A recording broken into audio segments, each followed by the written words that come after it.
പായസം കൊടുക്കട്ടെ.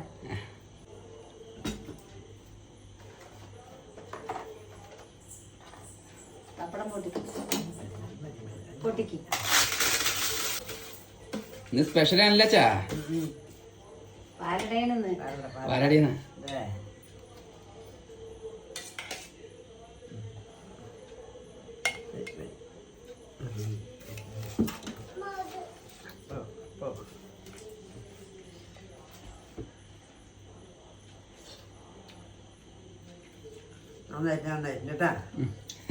സൂപ്പറായിട്ട് മധുരമൊക്കെ ഉണ്ടാ?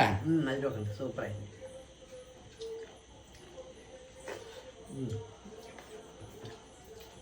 അപ്പൊ ഒന്ന് പാലട പായസം വെക്കണു പറഞ്ഞിട്ട് എല്ലാവരെയും അറിയിച്ചിട്ടുണ്ടായിരുന്നു. അപ്പൊ ഇന്നൊരു സന്തോഷ വാർത്തയുണ്ട്.